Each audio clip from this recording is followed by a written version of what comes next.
예전에 프랑스의 미술 전문 잡지인 일류지용지에 그림이 하나 소개되었다고 하는데요. 중세의 귀 부인이 화장하는 그런 모습이었는데 그림 속의 그녀는 화려한 옷을 입고 온갖 보석으로 치장을 한 채 거울을 보고 있었습니다. 그런데 거울에 비친 그녀의 얼굴은 겉모습과는 달리 흉측한 해골의 모습이었습니다.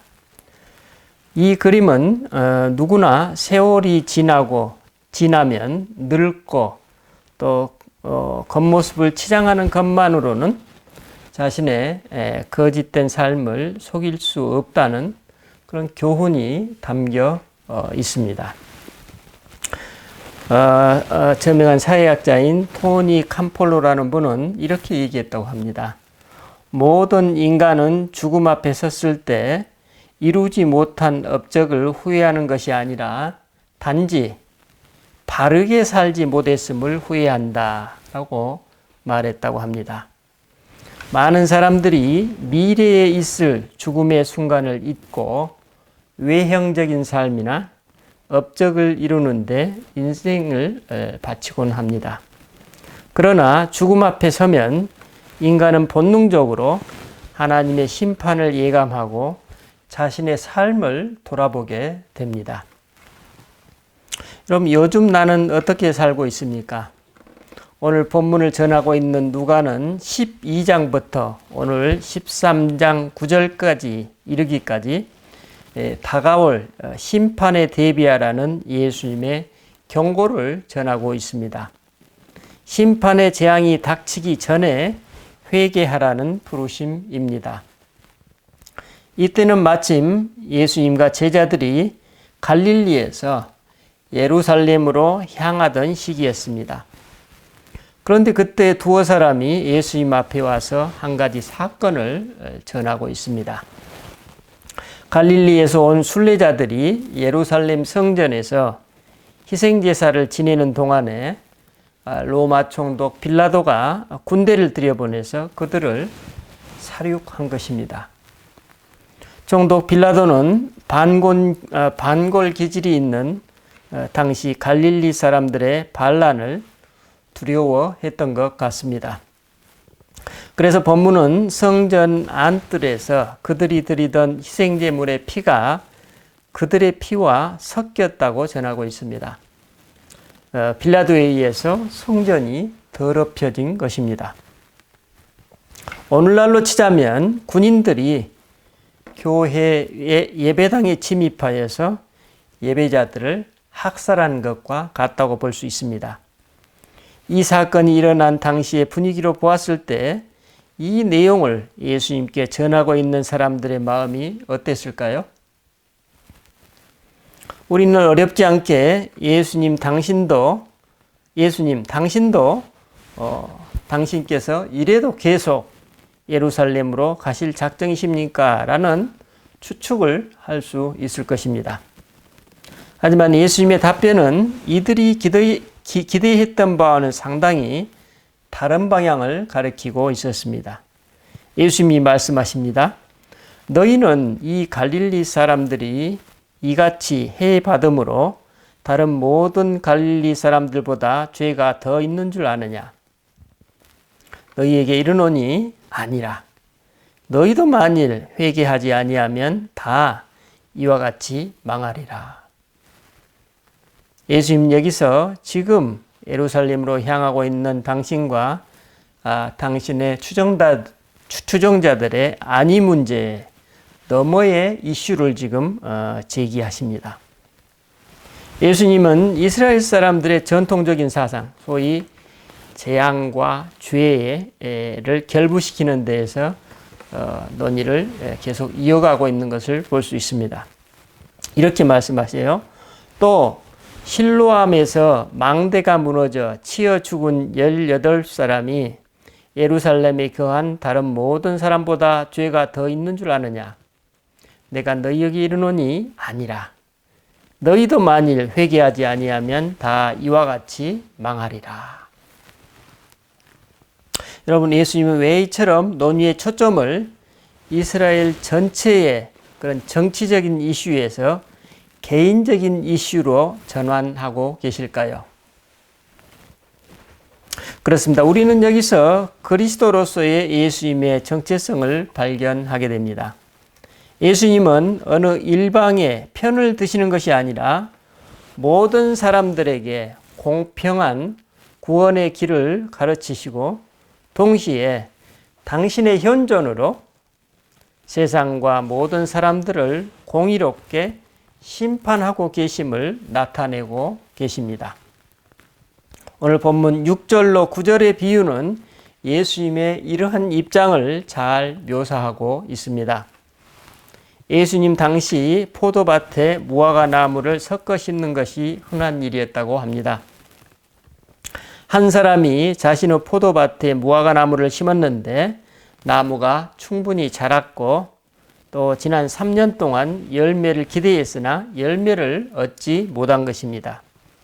그래서 주인이 포도원지기에게 내가 3년을 와서 이 무화과 나무에서 열매를 구하되 얻지 못하니 찍어버리라. 어찌 땅만 버리겠느냐라고 명령합니다. 이처럼 포도원 주인은 포도원지기에게 무화과 나무를 베어버리라고 지시하지만 포도원지기는 자기가 특별히 두루 파고 거름을 주어 이제 잘 돌보겠으니 금년까지만 말미를 더 달라고 요청합니다. 예수님의 이 비유가 의미하는 바가 무엇입니까? 회개를 하되 그 회개에 대해 엄격한 시간 제한이 있다는 것입니다. 심판이 보류되었기 때문에 무한정 계속해서 기회가 주어진다는 것이 아님을 경고하고 있는 것입니다.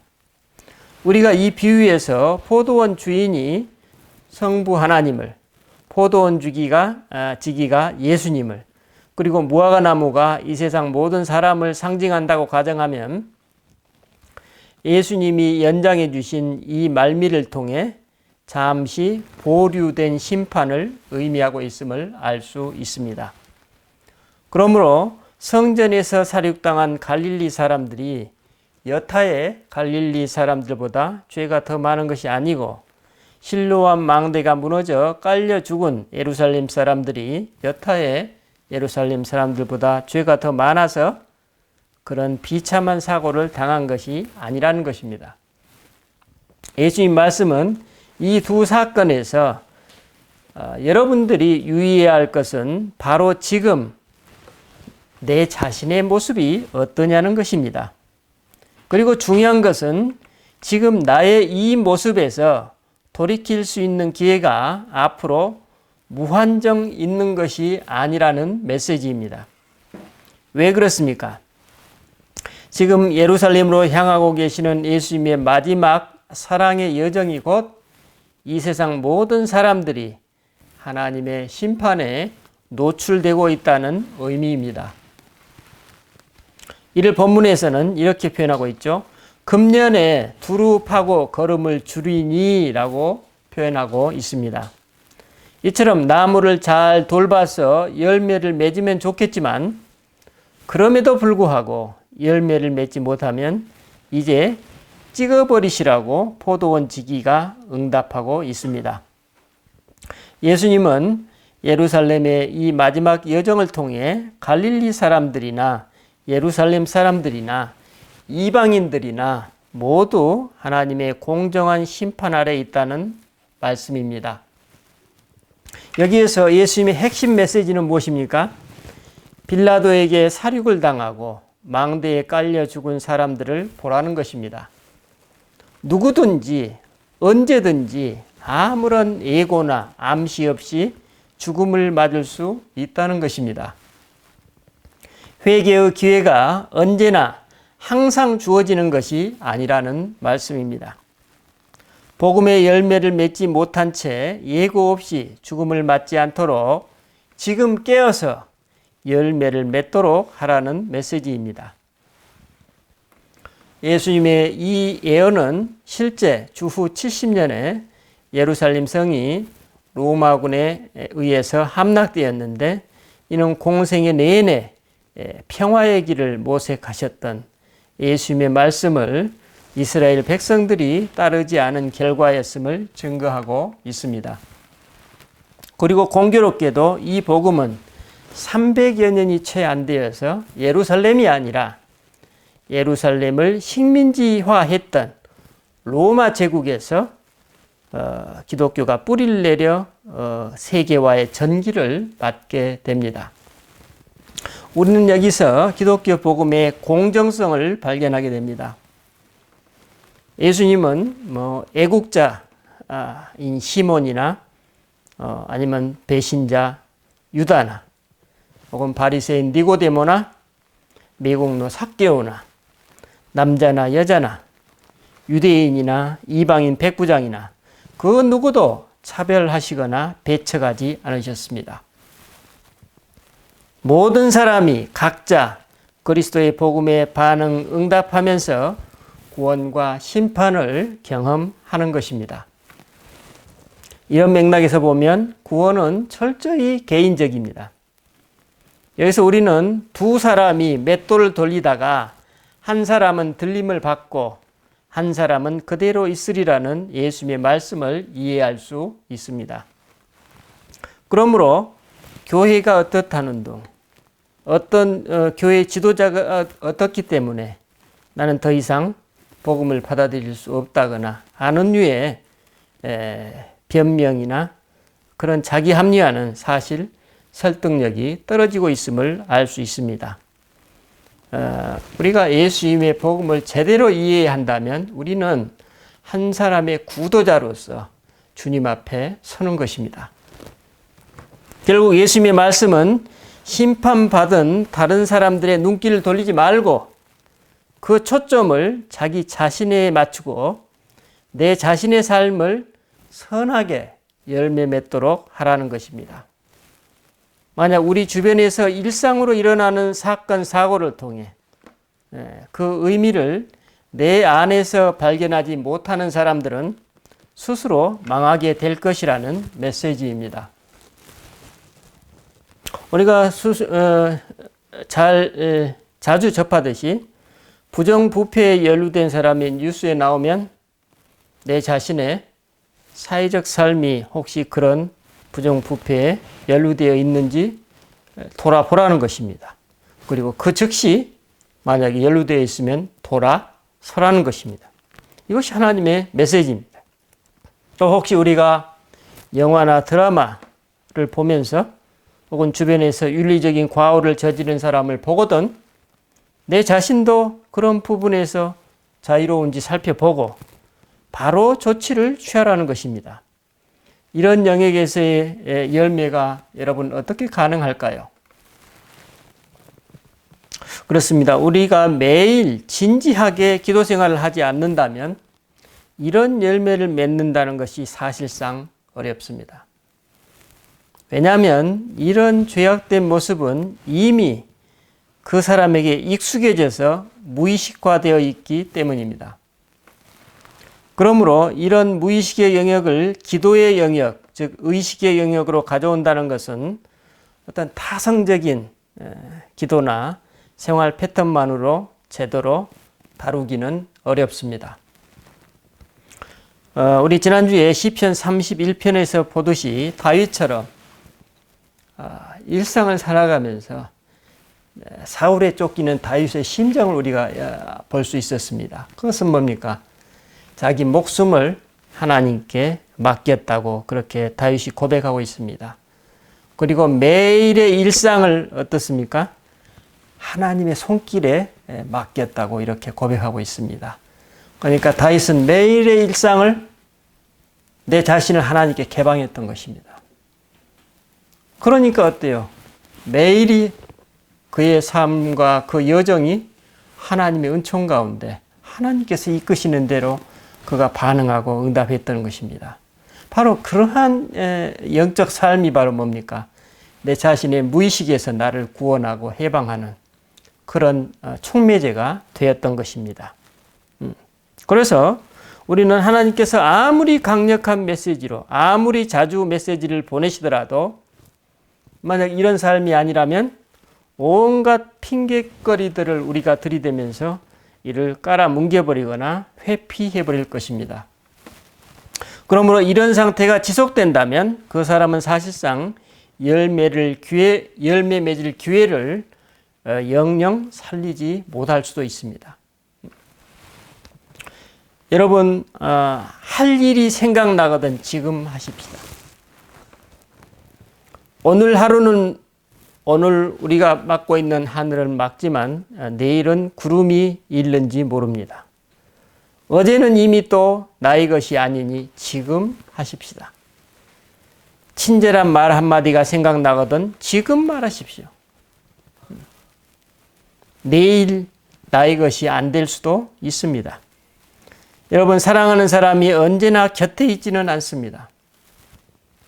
사랑의 말이 있다면 바로 지금 하십시다. 친구에게, 자녀에게 미소를 짓고 싶거든 지금 웃으십시다. 여러분, 불러야 할 노래가 있다면 지금 부르십시오. 나의 시간이 저물면 노래 부르기엔 너무나 늦어버립니다. 나의 노래를 지금 부르도록 하십시다. 기회가 문을 두드려도 사람이 일어나 그 문을 열지 않으면 아무 소용이 없습니다. 매일 매순간이 나의 마지막이라는 마음으로 세상과 사람들을 대하면 완전히 새로운 세상이 열릴 것입니다. 이런 맥락에서 지금 이 순간이 중요합니다. 지금 이 순간이 나의 내일이 되고 나의 내일은 나의 사후가 되고 나의 사후는 나의 마지막 심판날이 될 것이기 때문입니다. 여러분, 하나님의 심판은 지금 이루어지고 있습니다. 왜냐하면 지금 그리스도의 복음이 우리에게 지금 계속 주어지고 있기 때문입니다. 그러므로 지금 현세의 나의 삶은 나의 사후와 최후의 심판과 별개의 것이 아니라 사실 밀접하게 연결되어 있습니다. 그래서 예수님은 누가복음 12장에서 늘 허리에 띠를 띠고 깨어 있으라. 이 시대를 분별하고 또 화해하기를 힘쓰라고 말씀하셨습니다. 이런 경고를 하신 이유가 어디에 있을까요? 하나님의 간절하면서도 계속되는 메시지에도 불구하고 나는 아무런 상관도 없다는 듯이 아무런 생각 없이 살아가고 있는 사람들에 대한 경고입니다. 보통의 사람들에게도 스스로 죽음을 자초한 사람들과 마찬가지로 하나님의 무작위적인 심판이 동일하게 임할 것이라는 메시지입니다. 여러분, 오늘 나는 어떻습니까? 본문에 따르면 무화과 나무는 충분히 자랐고 주인은 적어도 3년 동안 그 나무의 열매를 기대했지만 번번이 주인이신 하나님을 실망시켰습니다. 하지만 본문에 따르면 포도원지기이신 예수님은 당신이 두루 파고 거름을 줄 터이니 금년까지만 말미를 달라고 하나님께 은혜를 구하십니다. 적절한 예화가 있어서 제가 소개해 드립니다. 은퇴를 앞둔 한 건축가가 있었다고 합니다. 자기가 몸담고 있는 건축회사의 사장이 그를 부르더니 은퇴하기 전에 자신의 책임하에 집 한 채만 더 지어달라고 부탁하였습니다. 그 사람은 하필 은퇴를 앞두고 있는 내게 왜 이런 일을 맡기시냐고 불평하는 마음으로 집을 지었습니다. 그래서 감독도 소홀히 하고 좋은 건축 자재를 사용하지도 않았습니다. 그냥 대충 지었던 것입니다. 그래서 건물이 완공되었을 때 사장이 그를 부르더니 열쇠 하나를 손에 쥐어주면서 이렇게 말했습니다. 당신이 건축한 이 집이 우리 회사를 위해 애써온 당신의 은퇴를 기념하는 내 선물이요. 건축가의 마음이 어땠을까요? 그는 몹시 후회했겠죠. 우리 인생살이가 이렇습니다. 이럴 줄 알았으면 정성을 다해 지었을 것을. 우리 인생살이가 이렇습니다. 여러분, 우리가 살아가고 있는 일상, 매일의 인생길이 이렇습니다. 우리가 이 생을 마칠 때면 우리는 이처럼 하나님 이전에 내 자신과도 결산하는 때가 온다는 것입니다. 내 집을 짓는 심정으로 우리가 건축에 임한다면 우리 사회가 얼마나 달라지겠습니까? 내 가족에게 먹인다는 마음으로 농부가 채소를 재배한다면 그 농부는 이 사회에 얼마나 보이지 않는 큰 기여를 하고 있습니까? 여러분, 내 가족을 대하는 마음으로 모든 환자에게 정성껏 성의껏 그 사람을 돌봐준다면 그 의사가 갖고 있는 사회적 책임이 얼마나 소중합니까? 여러분, 한 사람이 버스를 운전하는 기사로서 혹은 전철을 운전하는 기관사로서 그가 일을 살아간다면 그가 바로 내 가족을 싣고 지금 간다는 마음으로 안전하게 최선을 다한다면 그가 이 사회에 공헌하는 바가 얼마나 크겠습니까? 여러분, 한 사람의 주부도 마찬가지입니다. 여러분, 모든 사람에게 보이지는 않지만 그만큼의 무게와 책임이 실려 있습니다. 우리의 일상 사소한 것에서부터 하나하나 그 책임으로부터 자유로운 삶으로 나아가는 것이 바로 복된 삶이고 그것이 진리를 진리로 받아들이는 그러한 삶이라는 것을 우리가 알게 됩니다. 여러분, 오늘 우리는 그리스도의 사랑으로 인해 보류된 심판 아래에서 지금 살아가고 있습니다. 오늘 우리는 매일의 일상에서 그리스도의 사랑을 오용하거나 남용하고 있지는 않는지 아니면 그 사랑에 진지하게 응답할 것인지의 과제를 우리 앞에 두고 있습니다. 기도하십시다. 주님 오늘 말씀을 통해서 우리가 지금 살아가고 있는 일거수일투족이 그냥 사라져버리는 시간이 아니라 우리 마지막에 그 열매가 무엇인지 응답해야 하는 것임을 일깨워 주셨습니다. 또한 삶의 모든 사건과 사고, 일상의 일들과 경험들이 주님께서 우리에게 주시는 메시지임을 일깨워 주셨습니다. 그리고 지금 내가 깨어 있어야만 그 메시지에 응답할 수 있다고 말씀하십니다. 매일매일의 기도의 삶을 통해 하루하루를 잘 완결하여서 나의 모든 삶이 하나님 앞에서 좋은 열매로 결실하도록 우리에게 복을 주시옵소서. 감사드리고 우리 주 예수 그리스도 이름으로 기도드립니다. 아멘.